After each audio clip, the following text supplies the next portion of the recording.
राधा वल्लभ श्री हरिवंश श्री सद्गुरुदेव भगवान की जय। तो कल एक बहन थी दिव्यांशी जी, जिन्होंने हमें कमेंट करके बोला था कि 7 इंच राधा रानी का लहंगा साड़ी और चोली बनाने के लिए मेज़रमेंट बता दीजिए।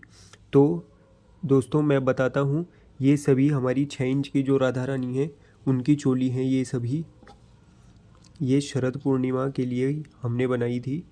तो देखिए दोस्तों, जो 6 इंच राधा रानी और 7 इंच राधा रानी है उनमें इतना ज़्यादा फ़र्क नहीं होता है। इसीलिए लगभग ये जो 6 इंच वाली चोली है, इसमें से अगर आप थोड़ा थोड़ा भी मार्जिन अगर हर जगह से बढ़ाएंगे तो आराम से 7 इंच राधा रानी की चोली बन जाएगी।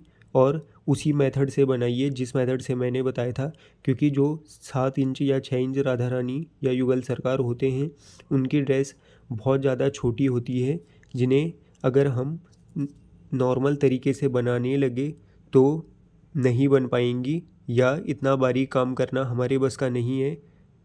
और या जो नए लोग हैं जो अभी इतना कुछ नहीं जानते हैं वो नहीं बना सकते हैं, इसलिए उन्हें उसी तरीके से बनानी चाहिए जिस तरीके से मैंने बताई थी। तो आज से 2 साल पहले मेरे युगल सरकार आए थे और तब से अब तक मैंने उनके लिए लगभग जितनी भी ड्रेसें बनाई हैं, लगभग मैं सारी चोलियाँ आपके सामने ये दिखा रहा हूँ और ये सभी हमारी श्री जी को बिल्कुल फिट आती हैं। तो मैं आपको मेज़रमेंट बता देता हूँ 6 इंच राधा रानी के लिए। तो सबसे पहले तो आपको ज़्यादा परेशान होने की ज़रूरत नहीं है। हमारी ये 6 इंच राधा रानी की चोली है, तो 7 इंच राधा रानी के लिए आप हल्का हल्का इसमें मार्जिन बढ़ा सकते हैं। जैसे कि ये 1.5 इंच आ रहा है तो आप इसे 2 इंच कर सकते हैं। और यहाँ पर कमर लगभग 1.5 इंच आ रही है तो आप इसे 2 इंच कर सकते हैं।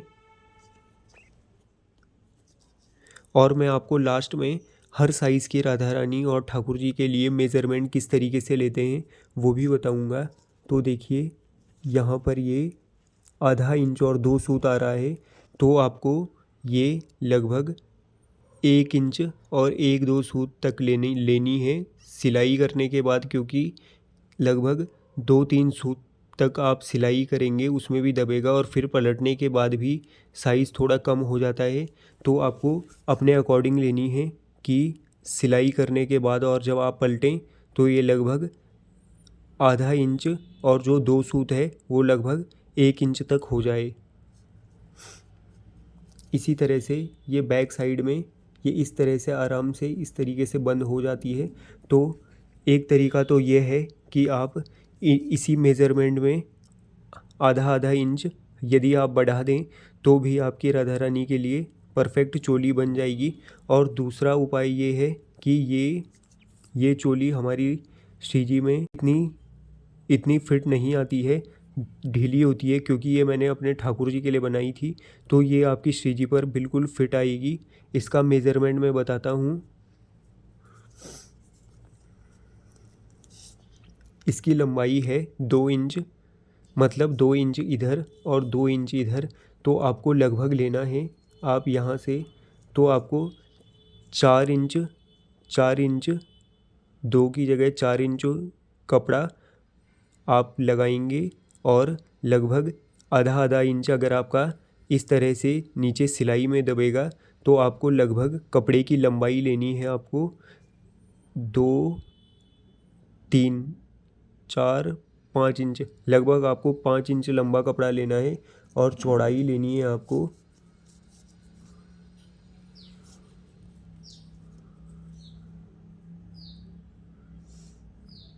2.5 इंच। तो देखिए ये मेज़रमेंट आपको मैंने बता दिया है। 7 इंच लंबा आप कपड़ा लेंगे और 5 इंच चौड़ा आप कपड़ा लेंगे। ये कपड़ा आपको 2 बार लेना है, क्योंकि जिस तरह से मैंने बताया है उसमें, क्योंकि मैं 2 कपड़ों को बीच में पहले सिलाई मारकर फिर उसे चारों तरफ से लॉक करके बनाता हूँ। यदि आप उस तरीके से बनाते हैं तो आपको इस तरह से 7 इंच लंबा और 5 इंच चौड़ा कपड़ा लेना है 2 बार। मतलब 2 पीस आपको कपड़े के इस तरह से कट करने हैं, जिसमें कपड़े की लंबाई 7 इंच होगी और चौड़ाई 5 इंच होगी। और जो आपकी पूरी चोली बनती है वो इस तरीके से 4 इंच की उसकी कमर होगी और बाँह आधा इंच और 3 सूत तक आप लगाएंगे। बाँह आप जब लास्ट में मैं चोली को दोनों तरफ से मतलब एक तरफ के लिए पलटता हूँ और उसके बाद मैं बाँह का निशान लगाता हूँ, तो आपको आधा इंच और 3 सूत पर लगाना है। और जो कमर होगी वो आपकी लगभग 1 इंच, मतलब दोनों साइड 1-1 इंच, मतलब 2 इंच, मतलब सिलाई की इस तरफ 1 इंच और इस तरफ 1 इंच। जैसे कि यहाँ पर से इधर 1 इंच पर लगानी है और यहाँ पर से इधर पलटने के बाद 1 इंच पर लगानी है। तो दोस्तों मैंने मेज़रमेंट बता दिया है। अब मैं ये बताता हूँ कि आप किसी भी लड्डू गोपाल राधा रानी ठाकुर जी का मेज़रमेंट किस तरीके से खुद ले सकते हैं घर में। तो उसके लिए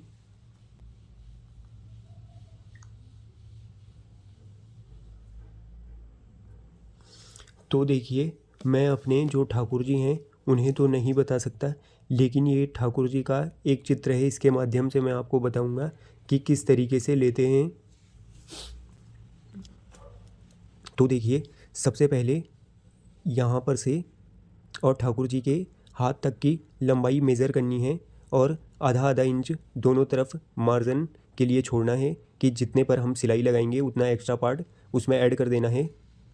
जैसे कि ठाकुर जी के इस वाले पोर्शन से यहाँ तक अगर 3 इंच आ रहा है तो आपको 1 इंच एक्स्ट्रा लेना है। फिर आपको यहाँ उसी साइड जगह से यहाँ तक मेज़र करनी है कि यहाँ तक कितना आ रहा है। अगर यहाँ तक भी 3 ही इंच आ रहा है तो फिर आपको 1 इंच एक्स्ट्रा लेना है। फिर आपको यहाँ पर से यहाँ तक मेज़र करना है और उस पर 1 इंच एक्स्ट्रा ऐड करना है।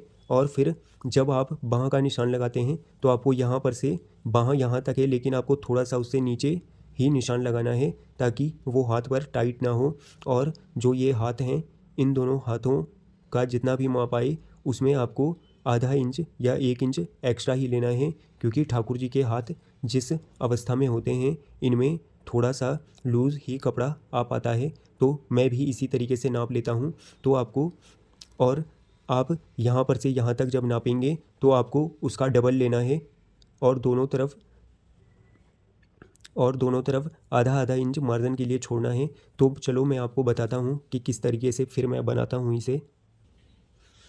देखिए, मैं आपको जितना भी आएगा, जैसे कि यहाँ से यहाँ तक जितना भी आएगा उसमें आधा इंच ऐड करके, जैसे कि यहाँ से उनके हाथ तक 2 इंच आया तो आपको ये 1 इंच प्लस करके लेना है, 3 इंच। और यहाँ से यहाँ तक यदि 3 इंच आया तो आपको उसका डबल कर लेना है। डबल हो गया 6 इंच, और 6 इंच में 1 इंच मार्जिन के लिए प्लस करना है, 7 इंच। इसी तरह की हमें 2 पट्टियाँ फिर कट कर लेनी है। जैसे कि ये कर ली है मैंने, मैं इसमें मेज़रमेंट लिख देता हूँ।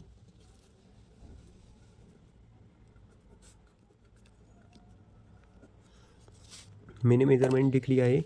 अब इन दोनों पट्टियों को हम इस तरीके से रखेंगे और यहाँ पर सिलाई लगाएंगे। और फिर जब सिलाई लग जाएगी तो इनके ये चारों कॉर्नर लॉक करेंगे। अब फिर इस तरीके से पलट देंगे। अब देखिए,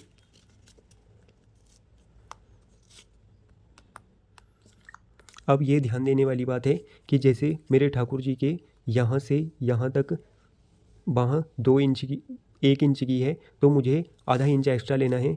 जैसे कि सबसे पहले हम यहाँ से यहाँ तक देखेंगे कि यहाँ से यहाँ तक 1 इंच है और यहाँ से यहाँ तक 1 इंच है, तो हम इधर 1-1 इंच पर निशान लगा देंगे और 2-2 सूत और इस निशान लगा देंगे। और देखेंगे फिर कि यहाँ से फिर देखेंगे कि इस कंधे से यहाँ तक कितना है। तो मान लीजिए कि यहाँ से यहाँ तक अगर आधा इंच है तो हम 2 सूत और एक्स्ट्रा यहाँ पर निशान लगाएंगे। फिर हम यहाँ 2 सूत और एक्स्ट्रा निशान लगाएंगे। फिर बाँह अगर ठाकुर जी की 1 इंच की है तो हम 1.5 इंच पर इस तरीके से निशान लगाएंगे दोनों तरफ, इस तरीके से। और ये कर्व, इसे थोड़ा सा कर्वी रखते हुए इसका निशान, जैसे कि मान लीजिए ये 1 इंच थी तो हम 1.5 इंच पर यहाँ पर हमने निशान लगाया। फिर इस कर्व को इस तरीके से मिला देंगे और इस पर सिलाई लगा देंगे और ठाकुर जी की चोली आराम से बनकर तैयार हो जाएगी। और गले में थोड़ा सा जगह छोड़नी है, पूरा ऊपर तक निशान नहीं, ऊपर तक बंद नहीं करना है, दूसरी तरफ भी ऊपर तक नहीं करना है, लगभग इतना इतना ही बंद इसे करना है। और इस तरीके से आसानी से बन जाती है ठाकुर जी की चोली और श्री जी की भी। तो देखिए, अगर 7 इंच में आपको बनानी है तो आप उसी मेज़रमेंट में जो मैंने बताया है उसमें 1-1 इंच प्लस कर दीजिए और आपकी भी आराम से बन जाएगी। और ये लगभग ये मेज़रमेंट भी मैंने बता दिया है। ये 2 नंबर हैं, इन्हें हमें 2 बार लेना है। तो मुझे उम्मीद है कि आपको समझ आया होगा। अगर नहीं आया है तो मैं अगली बार आपको बनाकर ही बता दूंगा। राधा वल्लभ श्री हरिवंश।